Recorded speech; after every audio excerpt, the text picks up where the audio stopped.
அனைவருக்கும் வணக்கம். அடுத்து வரக்கூடிய காலகட்டத்தில் கடகராசியில் பிறந்தவர்களுக்கு எப்படிப்பட்ட ஒரு பலன்கள் கிடைச்சிருக்கு, எந்த மாதிரியான ஒரு பரிகாரத்தை செய்ய வேண்டும், அது மட்டும் இல்லாமல் கடகராசிக்காரர்கள் வழிபட வேண்டிய தெய்வம் யார் அப்படிங்கிறத பற்றி தான் தெரிஞ்சுக்க போகிறோம். வீடியோவை கடைசி வரைக்கும் ஸ்கிப் பண்ணாமல் பாருங்கள். நம்ம சேனலை சப்ஸ்கிரைப் பண்ணலைன்னா மறக்காமல் சப்ஸ்கிரைப் பண்ணிவிடுங்க. உங்களுக்கு திருச்செந்தூர் முருகன் பிடிக்கும் அப்படின்னா திருச்செந்தூர் முருகனுக்கு போற்றி அப்படின்னு சொல்லிட்டு மறக்காமல் கமெண்ட் பண்ணுங்கள். நீங்கள் திருச்செந்தூர் கோவிலுக்கு எத்தனை முறை போயிருக்கீங்க அப்படிங்கிறதையும் மறக்காமல் சொல்லுங்கள். கடக ராசியில் பிறந்தவர்களுக்கு அதிர்ஷ்டம் தரக்கூடிய ஒரு காலமாக இருக்குது. எதிர்பாராத பண வரவுக்கு வாய்ப்பு உண்டு. சிலருக்கு வெளியூர் பயணம், இதனால் உங்களுக்கு ஆதாயம் ஏற்படலாம். திருமண வயதில் இருக்கக்கூடிய மகன் அல்லது மகளின் திருமண தொடர்பான முயற்சிகள் சாதகமான ஒரு பலன்களை பெற்றுத்தரும். வாழ்க்கை துணை வழி உறவினர்களிடம் நீங்கள் எதிர்பார்த்த காரியங்களை அனுகூலமாக முடிக்கக்கூடியதாகும். பிள்ளைகளால் உறவினர்களுடன் மதிப்பு அதிகரிக்கக்கூடியதாகும். அரசாங்க காரியங்கள் அனுகூலமாக முடியலாம்.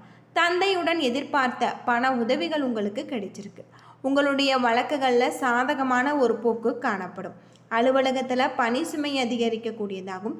இருந்தாலுமே அதற்கேற்ற சலுகைகள் கிடைப்பதால் உங்களுக்கு உற்சாகமாக செயல்படக்கூடியதாகும். மேலதிகாரிகள் அனுசரணையாக இருப்பாங்க. சக ஊழியர்களுடன் உங்களுக்கு கருத்து வேறுபாடு ஏற்பட வாய்ப்பு இருக்குது. அது மட்டும் இல்லாமல் வியாபாரத்தை விரிவுபடுத்தும். கடன் வாங்க வாடகை இடத்துல இருந்து சொந்த இடத்துக்கு கடையை மாற்றவும் வாய்ப்பு உங்களுக்கு அதிகமாக இருக்குது. பங்குதாரர்கள் அனுகூலமாக இருப்பாங்க. சக வியாபாரிகளிடம் ஏற்பட்ட தொல்லைகள் நீங்கும். குடும்பத்தை நிர்வகிக்கக்கூடிய பெண்கள் அக்கம் பக்கத்தாரிடம் உள்ளவரிடம் பக்குவமாக நடந்து கொள்ள வேண்டும். புகுந்த வீட்டு உறவினர்கள் ஆதரவு உங்களுக்கு மகிழ்ச்சி தருவதாக இருக்குது. அலுவலகத்துக்கு செல்லக்கூடியவர்களுக்கு திருப்தி தரக்கூடிய ஒரு காலகட்டம், சலுகைகள் கிடைச்சிருக்கு அப்படின்னே சொல்லலாம். அது மட்டும் இல்லாமல் இந்த காலகட்டத்தில் உங்களுக்கு திருச்செந்தூர் முருகனின் அருளால் உங்களுடைய வாழ்க்கையில் பல மாற்றங்கள் ஏற்படக்கூடியதாகும். அது மட்டும் இல்லாமல் உங்களுக்கு சிறப்பான யோகமான நன்மைகள் தரக்கூடிய வகையில் இருக்குது. குரு பகவான் சுப விரய செலவுகளை ஏற்படுத்துவார். உடல்நலில் ஏற்பட்ட பாதிப்பு விலகும். வம்பு வழக்குகள் சாதகமாகும். கடன் அடைபடக்கூடிய வகையில் இருக்குது. சமுதாயத்தில் மறைந்த செல்வாக்கு மீண்டும் கிடைக்கும். தேவையான அளவுக்கு உங்களுக்கு பணம் வரக்கூடியதாகவும் இருக்குது. சனி பகவானுடைய பார்வையால் தைரியமும் தன்னம்பிக்கையும் கூடக்கூடியதாகும். வசதி வாய்ப்புகள் அதிகரிக்கக்கூடியதாகும். வியாபாரத்தில் உங்களுக்கு தொழில் வியாபாரம் அடையக்கூடியதாகும். இழுபறியாக இருந்த வேலைகள் உங்களுக்கு முடியக்கூடிய வகையில் சொல்லப்பட்டிருக்கு. இந்த காலகட்டத்தில் சூரியன் புதனால் அரசு வழி முயற்சி சாதகமாகும். உத்தியோகத்தில் இருப்பவர்களுக்கு எதிர்பார்த்த இடமாற்றம், பதவி உயர்வு, அது மட்டும் இல்லாமல் புதிய வீடு வாங்கக்கூடிய ஒரு கனவு உங்களுக்கு நனவாகக்கூடிய வகையில் உங்களுக்கு சொல்லப்பட்டிருக்கு. இந்த காலகட்டத்தில் உங்களுக்கு சிறப்பான நல்ல ஒரு மாற்றத்தை தரக்கூடிய வகையில் கிரக நிலைகள் அமைஞ்சிருக்கு அப்படின்னே சொல்லலாம். தொழிலையும் நல்ல ஒரு லாபத்தை தரக்கூடிய வகையில் கிரக நிலைகள் உங்களுக்கு சொல்லப்பட்டிருக்கு. பொதுவாக கடகராசியில் பிறந்தவர்களுக்கு திருச்செந்தூர் முருகனின் அருளால் உங்களுடைய வாழ்க்கையில் இருக்கக்கூடிய அனைத்து விதமான பிரச்சனைகளுக்குமே நல்ல ஒரு தீர்வு கிடைக்கக்கூடியதாகும். அது மட்டும் இல்லாமல் இந்த காலகட்டம் முழுவதுமே உங்களுக்கு நல்ல ஒரு தொழிலை ஏற்படுத்தி தரக்கூடிய வகையில் தான் கிரக நிலைகள் அமைஞ்சிருக்கு. வேலை இடத்துல நீண்ட நாட்களாக நிலுவையில் இருந்த உங்களுடைய பழைய திட்டங்கள் மீண்டும் உயிர் பெறக்கூடும். இதன் மூலம் உங்களுடைய வாழ்க்கையில் முன்னேற்றம் ஏற்படக்கூடும். வாரத்தில் உங்களுக்கு நீதிமன்ற வழக்குகள் மூலமாகும் உங்களுக்கு நல்ல ஒரு வெற்றி கிடைச்சிருக்கு. நிதி விஷயத்தில் நீங்கள் நிதானத்துடன் எடுக்க முடியும். உங்களுடைய வாழ்க்கையில் முன்னேற்றகரமான சாதகமான ஒரு சூழலை நீங்கள் உருவாக்குவதுடன் உங்களுடைய செல்வத்தை பெருக்கக்கூடிய வகையில் சொல்லப்பட்டிருக்கு. குடும்பத்தில் ஈடுபட்டு இருப்பவர்கள் புதிய முயற்சிகளுடைய தொடக்கம் உங்களுடைய வாழ்க்கைக்கு அமைதியை கொண்டு வரும். நீங்கள் மன அழுத்தத்தை குறைத்து கொண்டால் உங்களுடைய உடல்நலம் மேலும் மேம்படலாம். காதல் உறவுல சூழல் உங்களுக்கு சாதகமாக இருக்காது. நிலைமைகள் உங்களுக்கு கட்டுப்பாட்டை மீறி செல்வது, உங்களுடைய உணர்வுகளை நீங்கள் கட்டுப்படுத்த வேண்டியதும் இந்த காலத்தில் நல்லது. வார்த்தையின் இறுதியில் கூட உங்களுக்கு மன அமைதியற்று இருக்கக்கூடியதாகவும் கவலைகள் அதிகரிக்கக்கூடிய வகையில் சொல்லப்பட்டிருக்கு. இந்த காலகட்டம் முழுவதுமே உங்களுக்கு சிறப்பானதாகவும் யோகமான பல நன்மைகள் தரக்கூடிய வகையிலையும் கிரக நிலைகள் அமைஞ்சிருக்கு அப்படின்னே சொல்லலாம். அது மட்டும் இல்லாமல் கொடுக்கல் வாங்கல் விஷயத்திலையும் நீங்கள் மிகவும் கவனமாக இருக்க வேண்டியது ரொம்பவும் நல்லது. கடகராசியை பொறுத்தவரை உங்களுக்கு அதிகமான பலன்கள் கிடைச்சிருக்கு. சில இடங்களில் வேலை உங்களுக்கு போராட்டமாக இருக்கும். சில இடங்களில் உங்களுக்கு திருப்தி தருவதாக இருக்கும். ஆனால் எதிர்பார்த்த ஒரு காரியம் உங்களுக்கு தடையில்லாமல் நடக்கும். விற்பனையும் வெற்றியும் பணவரவு அதிகரிக்கக்கூடியதாகும். உங்களுடைய முயற்சிகளில் கவனமாக நீங்கள் செயல்பட வேண்டும்.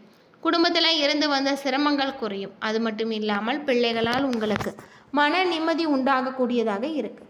அலுவலகத்தில் உங்களுக்கு ஆதரவான சூழ்நிலைகள் இருக்குது. பதவி மாற்றம், சம்பள அதிகரிப்பு கிடைக்க வாய்ப்பு இருக்குது. வியாபாரத்தில் உயர்வும் பணவரவும் அதிகரிக்கும். தொழில்நுட்பத்தை பயன்படுத்தி சரியான ஒரு நேரமாக இருக்குது. குடும்பத்தில் இருந்து வந்த இடையூறுகள் நீங்கக்கூடியதாகும். பிள்ளைகளால் உங்களுக்கு பல சிரமங்கள் ஏற்படலாம். பெரியோர்களுடைய உதவி உங்களுக்கு இந்த காலகட்டத்தில் கிடைச்சிருக்கு. குடும்பத்திற்காக பொருள் வரவு அதிகரிப்ப கவனமாக இருக்க வேண்டும். கலைத்துறையில் வெற்றி வாய்ப்புகள் உங்களுக்கு சிறப்புகள் அடையக்கூடியதாகும். சந்திரனுடைய இடப்பயிற்சி இன்பம் துன்பம் கலந்த ஒரு பலன்களை கொண்டு வரக்கூடியதாக இருக்குது. இந்த காலகட்டத்தில் உங்களுக்கு 11ல் சுக்கிரன் இருப்பதால் மனைவி கேட்டதை எல்லாம் வாங்கி கொடுத்து நீங்கள் மகிழ்ச்சி அடைவீங்க. மனக்கசப்பை அகற்றுவீங்க. கொடுக்கல் வாங்கல்ல எச்சரிக்கையாகவும் இருக்க வேண்டும். இந்த காலகட்டத்தில் உங்களுக்கு புதிய முதலீடுகளில் நிதானமாக செய்ய வேண்டும். இதுவரை உங்களுக்கு இந்த காலகட்டத்தில் வியாபாரம் உங்களுக்கு நல்ல ஒரு மாற்றத்தை தரக்கூடியதாக இருந்தது. குடும்பம் ஆகியவற்றின் உயர்வுக்காக நீங்கள் அது மட்டும் இல்லாமல் உங்களுடைய வாழ்க்கையில் இருக்கக்கூடிய அனைத்து விதமான பிரச்சனைகளுக்கும் தீர்வு கிடைக்க நீங்கள் முருகப்பெருமான மனதார வழிபட்டு வாருங்கள். இந்த காலகட்டம் முழுவதுமே உங்களுக்கு சில நன்மைகள் ஏற்படுத்தி தரக்கூடிய வகையில் கிரக நிலைகள் அமைஞ்சிருக்கு அப்படின்னு சொல்லலாம். இந்த காலகட்டம் தொழில் வியாபாரத்தில் புதிய யுக்திகளை கையாண்டு லாபத்தை நீங்கள் பெருக்குவீங்க. உத்தியோகத்தில் உங்களுக்கு பதவி உயர்வு கிடைக்கலாம். அது மட்டும் இல்லாமல் ஊதிய உயர்வு உங்களுக்கு சாதகமாக இருக்குது. வணிக ரீதியான பயணங்கள் உங்களுக்கு வெற்றியை பெற்றுத்தரும். பங்கு சந்தை முதலீடுகளில் நிதானம் தேவை. இரத்த அழுத்தம், தலைவலி தொடர்பான உபாதைகள் ஏற்படலாம். அதிகாலையில் நடை, சிவபெருமானுக்கு சிவப்பு வஸ்திரம் சாற்றி வழிபடுவது நலம் தரக்கூடியதாக இருக்குது. உணவில் உப்பின் அளவை குறைத்து காரமான பண்டங்களை தவிர்ப்பது உங்களுடைய ஆரோக்கியத்தை மேம்படுத்தும். அது மட்டும் இல்லாமல் இந்த காலகட்டத்தில் ரிஷபராசியை பொறுத்தவரை உங்களுக்கு அசௌகரியம் பெருகக்கூடிய ஒரு காலம். மனதிற்கு பிடித்தமான பொருட்களை நீங்கள் வாங்கி மகிழ்ச்சி அடையக்கூடிய வகையில் தான் இருக்குது. கலைத்துறையில் புகழும் கௌரவமும் தேடி வரலாம். தடைப்பட்ட அரசு உதவி உங்களுக்கு பதவி உயர்வு கிடைக்கக்கூடியதாகவும் நீண்ட தூர பயணங்கள் உங்களுக்கு நல்ல ஒரு பலன்களை பெற்றுத்தரும். இல்லற வாழ்க்கையில் அந்யோன்யம் அதிகரிக்கக்கூடியதாகவும் அரசியல் பிரமுகர்களுக்கு செல்வாக்கு உயரக்கூடியதாகும். சமூக விழாக்களில் நீங்கள் பங்கேற்கக்கூடிய வகையில் வியாபாரத்தில் விற்பனையும் லாபமும் உங்களுக்கு அதிகமாக இருக்குது. புதிய முயற்சிகளுக்கு நல்ல ஒரு வெற்றி கிடைக்கும். குடும்பத்தில் இருந்து வந்த மனக்கசப்புகள் நீங்கும். பிள்ளைகளால் உங்களுக்கு சில பிரச்சனைகள் முடிவுக்கு வரலாம். அலுவலகத்தில் அக்கறையோடு நீங்கள் வேலை பார்ப்பீங்க. ஊழியர்களுடைய ஒத்துழைப்பு உங்களுக்கு கிடைச்சிருக்கு. வியாபாரத்தை பொறுத்தவரை உங்களுக்கு வியாபாரத்தில் நல்ல ஒரு லாபம் ஏற்படக்கூடிய வகையில் அமைஞ்சிருக்கு. வியாபாரம் அதிகரிக்கக்கூடியதாகவும் புதிய முதலீடுகளை செய்து உங்களுடைய தொழிலை நீங்கள் விரிவுபடுத்துவீங்க. குடும்பத்தில் மகிழ்ச்சி அதிகரிக்கலாம். பிள்ளைகளால் பெருமைகள் வந்து சேரும். பெரியோர்களுடைய ஆதரவு உங்களுக்கு கிடைச்சிருக்கு. குடும்பத்திற்காக பணம் சேமிப்பில் நீங்கள் கவனமாக இருக்க வேண்டும். கலைத்துறையில் முன்னேற்றம் அடையக்கூடிய வகையில் உங்களுக்கு சொல்லப்பட்டிருக்கு. நீங்கள் எச்சரிக்கையாக முதலீடு செய்ய வேண்டும். இந்த காலகட்டத்தில் சந்திரனுடைய இடப்பயிற்சி நன்மை தீமை கலந்த ஒரு பலன்கள் உங்களுக்கு கொண்டு வரக்கூடிய வகையில் தான் சொல்லப்பட்டிருக்கு. ராகு 11ல் இருப்பதால் ஆன்மீக பெரியவர்களுடைய ஆசையால் உங்களுக்கு நல்லது நடக்கும். நண்பர்களுடைய விஷயத்திலும் நீங்கள் கவனமாக இருக்க வேண்டியதும் வியாபாரத்தில் எச்சரிக்கையாக இருக்க வேண்டியதும் நல்லது. மேசராசியை பொறுத்தவரை தங்களுடைய தொழில், உத்தியோகம், வியாபாரம், குடும்பம் ஆகியவற்றின் தேவைக்காக நீங்கள் கவனமாக இருக்க வேண்டும். பண விஷயத்திலும் மிகவும் கவனமாக செயல்பட வேண்டும். பெரியோர்களுடைய ஆதரவை நீங்கள் நாடலாம். இந்த காலகட்டத்தில் திருச்செந்தூர் முருகனை வணங்கி வர உங்களுடைய வாழ்க்கையில் இருக்கக்கூடிய அனைத்து விதமான பிரச்சனைகளுக்குமே தீர்வு கிடைக்கும். அப்படி பொதுவாக கடகராசியில் பொறுத்தவரையே சந்திரனுடைய இடப்பயிற்சி இன்பம் துன்பம் கலந்த ஒரு பலன்களை கொண்டு வரும். உங்களை 11ல் இருக்கக்கூடிய சுக்கிரன் தன் மனைவியின் பேச்சை கேட்டு நடந்து கொள்ள வேண்டியது நல்லது. வாக்கு கொடுத்து மனக்கசப்பை உணராதீங்க. கொடுக்கல் வாங்கல் விஷயத்திலையும் மிக எச்சரிக்கையாக இருக்க வேண்டும். இந்த காலகட்டத்தில் உங்களுக்கு தொழில் தூக்கமின்மை போன்றவற்றில் சில பிரச்சனைகள் ஏற்பட வாய்ப்பு இருக்குது. ஆரோக்கியத்தை பொறுத்தவரை நீங்கள் ஆரோக்கியத்தில் கவனமாக இருக்க வேண்டியது நல்லது. உங்களுடைய தொழில், உத்தியோகம், வியாபாரம் ஆகியவற்றில் மிகப்பெரிய எச்சரிக்கையாக இருக்க வேண்டியது நல்லது அப்படின்னே சொல்லலாம். என்ன நண்பர்களே, இந்த வீடியோ உங்களுக்கு பயனுள்ள ஒரு தகவலை தந்திருக்கும்னு நினைக்கிறேன். வீடியோ பிடிச்சிருந்தால் லைக் பண்ணுங்கள், ஷேர் பண்ணுங்கள், கமெண்ட் பண்ணுங்கள். நன்றி நண்பர்களே.